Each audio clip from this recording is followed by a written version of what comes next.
Hi guys, so today I am going to be showing you how I have collected and how I will be drying out and preparing my dried hibiscus. And so today I'm just going to be doing like a small amount just to kind of show you how I do it, but I've got a lot more, and my dad has been saying that he wants some fresh hibiscus tea, so I gotta save some up for that. But I'm just gonna kind of walk you through the process. So the last time that I dried them out, I ended up drying them out while I left the stamen in them, and I've realized that at the bottoms here, they haven't really dried out fully, even though it's been a full day in 105-degree weather. So I'm gonna do it a little bit differently this time and just kind of walk you through my process. So to start off, I'm gonna take any of the little green bits off. Usually I don't get them when I pick them, but sometimes I do.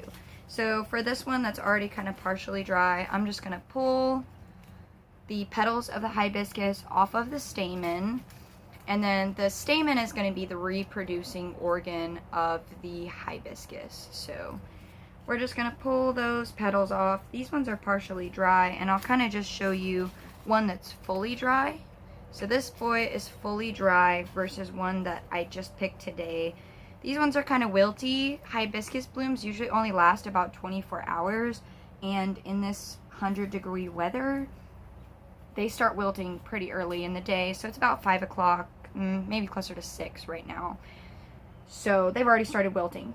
Over here, I'm just gonna start pulling apart the fresh hibiscus petals off of the stamen so that they'll dry out hopefully a little bit faster and be less kind of, I don't know how to explain it. Like this one, I dried it all together, and instead of being like nice and crispy like this one, it's kind of scrumpy. I don't know.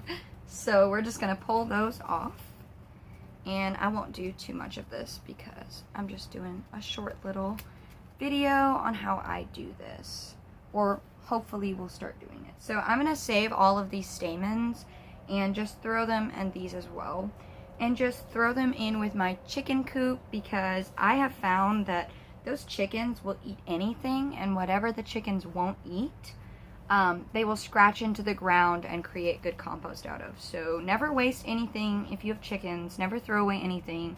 There's too much food waste in the world. Just give it to your chickens, and they'll deal with it. So that's what I'll be doing with that. And you can see there's a lot of pollen on these, and I'd like to see if maybe I should like be leaving this pollen on them or not, but I don't really know, so I can't tell you much on that. But yeah, so we're just sticking, the way I'm doing this is, let me grab another one. I'm just sticking my thumbnail in like that and pinching it off. That one didn't work super well. Like here's a fresher one. Just stick my thumbnail on the base of the petal, and it just kind of slices off like that. And you've got just easy little petals.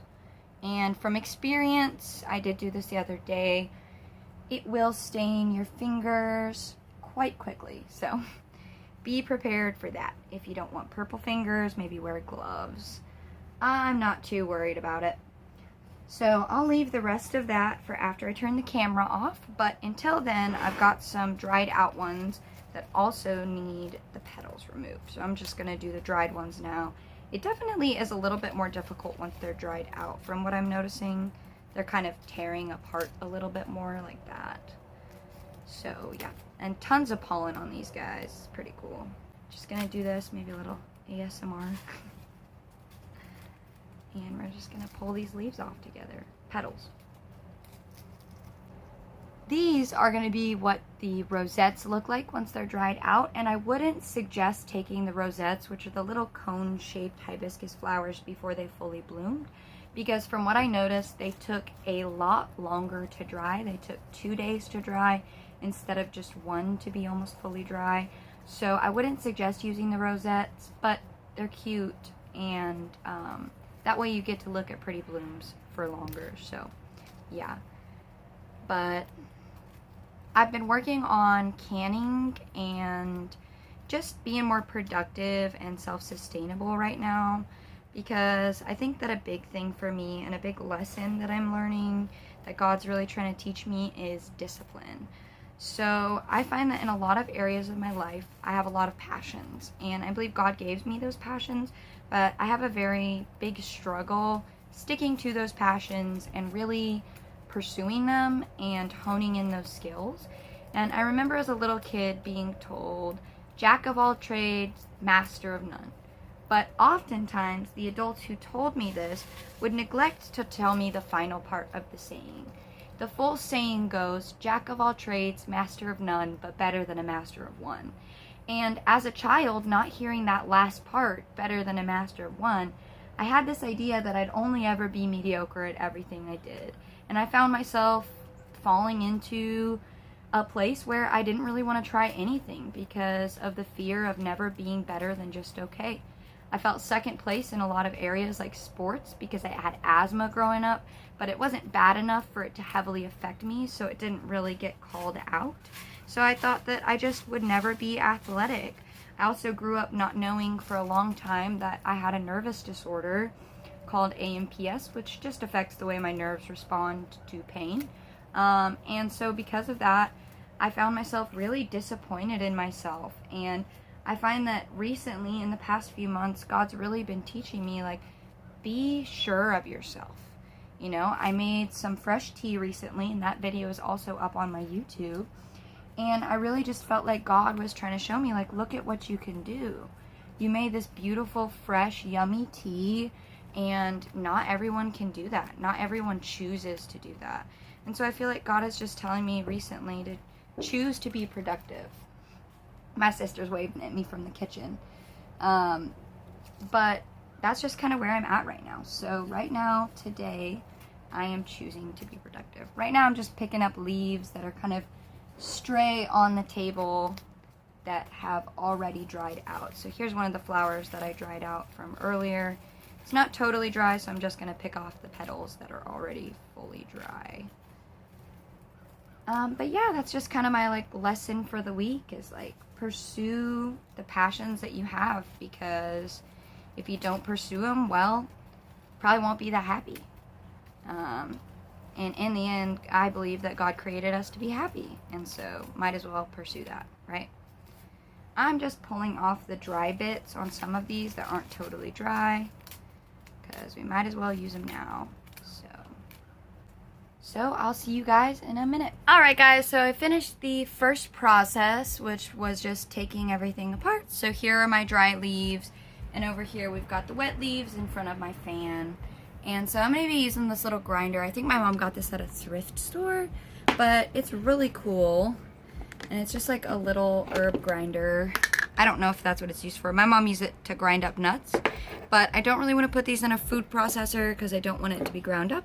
And I just got my jar that I'm going to be putting my flowers in. So let me just set my camera down real quick. Alrighty, we're going to take some of these and we're just going to drop them in. And hopefully this will work. I haven't tried it yet, but there's always going to be another solution, right? So I'm just going to start. It's working! So I don't think that keeping the lid on this is going to be the best process. I think I'm just going to push down on them a little bit so they actually get pulled in. But it's working really well, actually. I don't know if you can see it, but it's pulling it down to just the right texture, kind of tea leaf texture. And yeah, so there we go. That's awesome, dude. I'm so glad this thing works so well. I didn't expect it to work this well, to be honest, but just gonna add in some more leaves. Kind of pack them down a little bit more. I think we can pack it in a little bit more than I did the first time. And so this time I'm just leaving the pollen on there because we don't use any pesticides or anything on our flowers or anything like that, so I know they're all natural. And I'm not too worried about it since this will just be like at home use. But yeah, we're just gonna grind them up until the jar is full, and then when the jar gets full, we'll bump it out. So this is so fun. That's so cool. I don't know why this is so crazy to me, but I think it's awesome how well this is working. Sometimes going to the thrift store is the best place to find stuff to like process your home goods. Like my mom, for our canner, She just got a pressure canner from the lady we bought our house from. Or I guess she bought her house from. And it's super cool. Like, I think it's an 80s pressure canner. And we've also got like a 90s ice cream maker. So I think it's just super cool to like find old stuff and make it work instead of just giving in to consumerism and always buying new things. I think that using the old before you buy the new is always a better option. But yeah, so I'm just going to keep doing this process until I'm almost done with the bowl. So I guess I'll just finish the bowl on camera. Alright guys, so I finished up my jar. It's a little hard to tell. I guess there's no openings. But it's about full halfway after I added some dried mint that I just crumbled up into the same bowl. I've had some mint dried out for a while, and since I made echinacea mint hibiscus tea, so that's kind of what it looks like now. And then I only added about half a jar of mint instead of a full jar, and I will probably add at least a full jar of echinacea to this, because that's just kind of what I went by when I was making it fresh. I used just a little bit of dried mint with a lot of hibiscus and a lot of echinacea, and I kind of want to keep the echinacea and the mint as the primary herbs or flavors. I want it to be more floral than minty, but that's besides the point. So in just maybe 30 minutes, I've gone from wet, freshly harvested leaves to, I guess I don't have any dry leaves, but to dry leaves. This one's kind of weird, so I'm just giving it straight to the chickens. To ground up prepared tea. So thanks for watching this video, and thanks for joining me on this fun little trip into the world of making tea with me. I hope you guys have a great day. God loves you a lot, and I will see you in the next video I make.